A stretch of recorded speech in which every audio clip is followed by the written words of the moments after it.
Rat killing is an important part of every rat control program.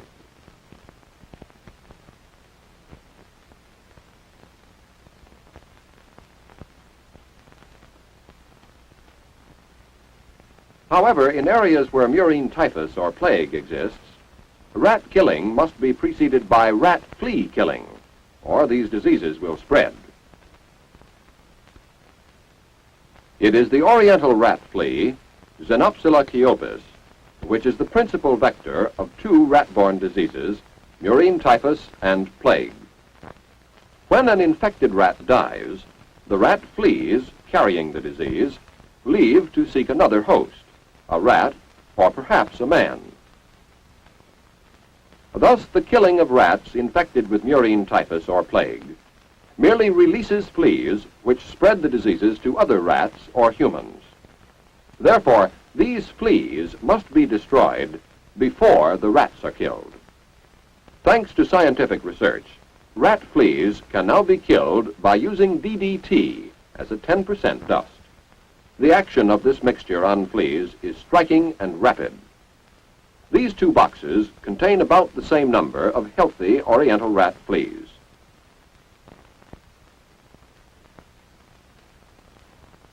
The 10% DDT mixture is blown into one of the boxes. 10 minutes later, there is less activity in the dusted box.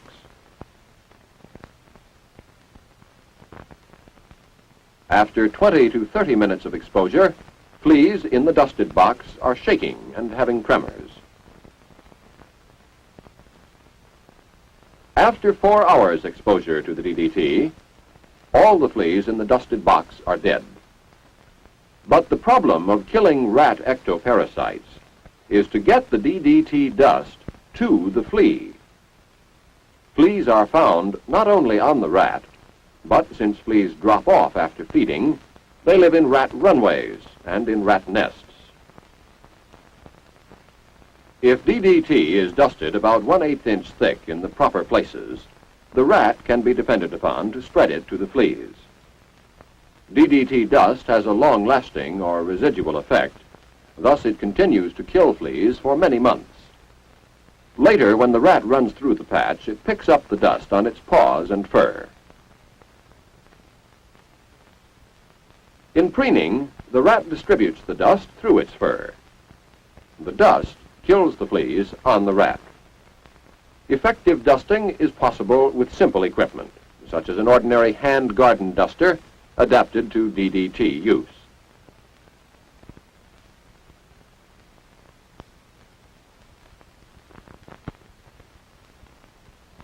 A few quick pumps in this rat entry will provide enough dust to kill the fleas on any rats that use the opening, not to mention the fleas in their nests.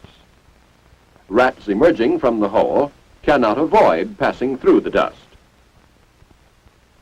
A slightly greater amount of dust must be laid here, for some of it will drop from the flat surfaces of the rat runways into crevices where the rats will not come in contact with it.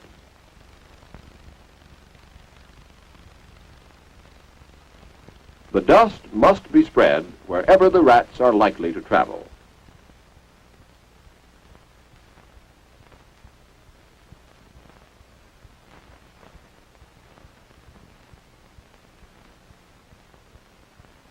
The hand duster operates equally well when pointed upward to reach high and inaccessible runways.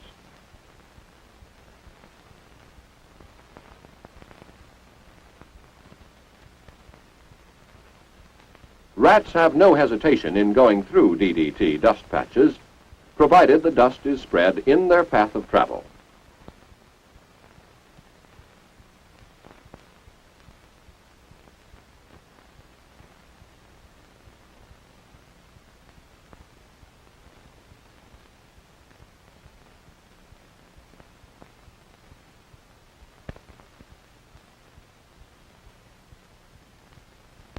Where applicators are not available, the dust may be applied by hand. 10% DDT dust is relatively harmless and has no toxic effects on the skin.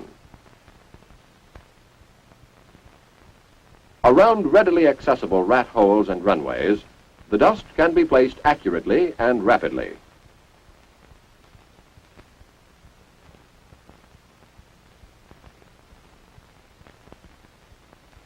To reach more difficult locations, the dust in slightly compacted form can be thrown like a missile.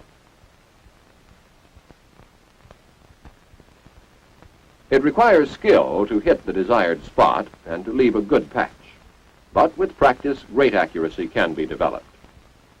Thus, in the absence of suitable applicators, hand casting can be employed satisfactorily under all conditions. Buildings supported on low piers present a more difficult problem. The rotary blower may be employed to treat spaces such as this. The rotary blower produces a fine shower of powder and covers a wide area. A homemade shaker mounted on a handle can be used for most rat runs.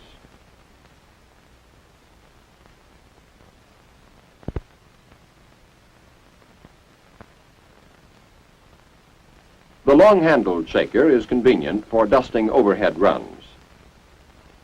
Whatever equipment is used, DDT dust must be placed wherever rats are likely to come in contact with it.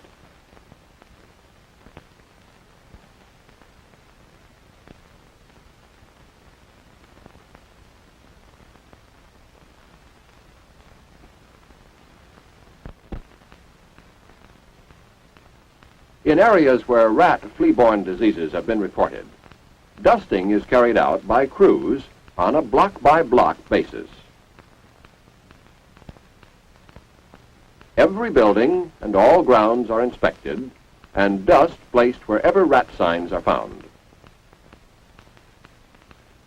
The most practical applicator is usually found to be a modified 3-pound garden duster with which heavy patches are easily laid down.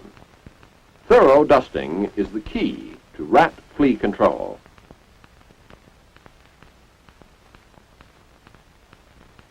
In 9 southern states, DDT dusting for murine typhus was needed to meet a critical health problem.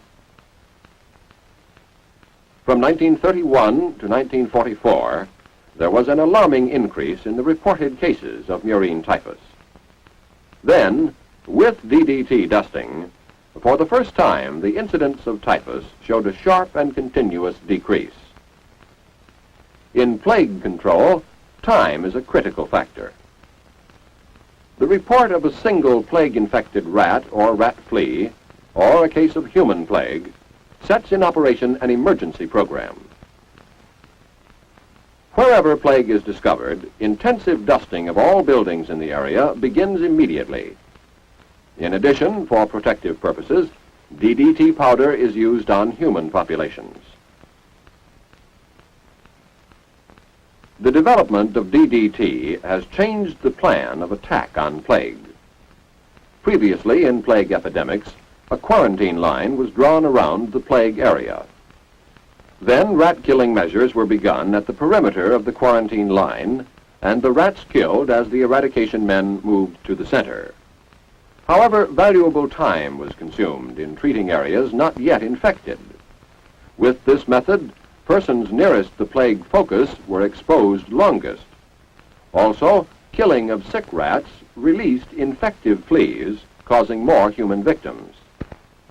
Now, the use of DDT in plague epidemics makes possible a quicker and more positive control method.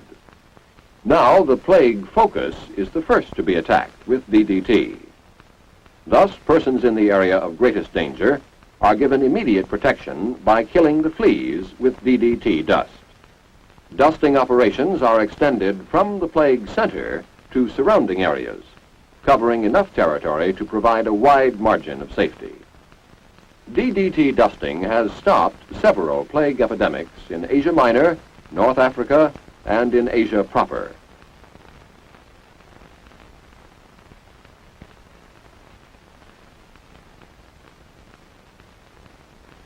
The insecticide has been of inestimable value in fighting typhus as well as plague.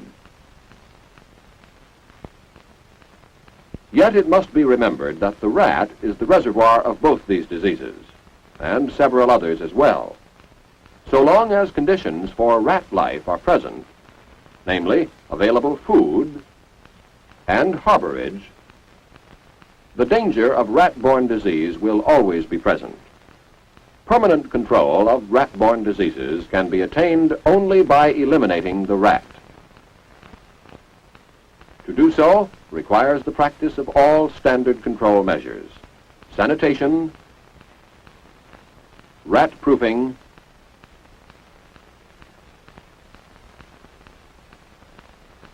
and rat killing.